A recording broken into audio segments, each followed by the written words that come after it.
Hello বন্ধুরা, কেমন আছো সবাই? আশা করি সবাই ভালো আছো। আমি নিয়ে চলে এসেছি একটা মিনি ব্লগ।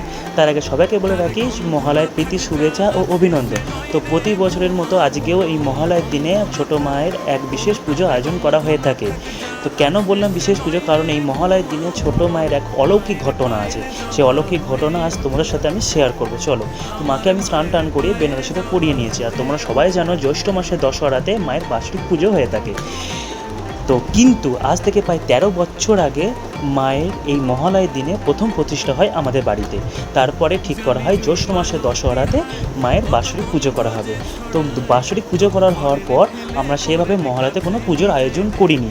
তো মায়ের হয়তো কোনোভাবে পুজোর নেওয়ার ইচ্ছা ছিল, বাট সেটা আমরা বুঝতে না পারায় মা রেগে চলে গেছিলেন।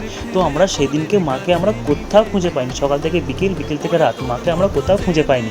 তো ভোর হতে না হতে আমার বাপিকে স্বপ্ন দিয়ে বললেন, আমি কোথাও যাইনি, তোর বাড়ির সামনে যে পুকুরটাই আছে সেই পুকুরটাই আমি আছি। বাপি সেই স্বপ্ন আদেশ পেয়ে তাড়াতাড়ি করে সেই পুকুরে গিয়ে এক কোমর জলে নেবে মাকে সেই জল থেকে তুলে আনি। তো সেই দিন থেকে আজ পর্যন্ত মায়ের এই মহালয়ার দিনে পুজো করা হয়ে থাকে। মা এটাও বলেছিলেন যে কোনো ব্রাহ্মণের দিয়ে পুজো করা যাবে না, তাই এই মহালয়ার দিনে কোনো ব্রাহ্মণ দিয়ে আমরা পুজো করি না। নিজেদের সামর্থ্য মতো মাকে ফুল ফল মিষ্টান্ন এনে আমরা নিজেরাই পুজো করে থাকি। তো তোমার সাথে গল্প শেয়ার করতে করতে মায়ের হাফ সাজ হয়ে গেছে। তো মায়ের ফুল সাজ থেকে তোমরা বলে যে মাকে কেমন দেখতে লাগছে, আর অবশ্যই পাশে থেকো।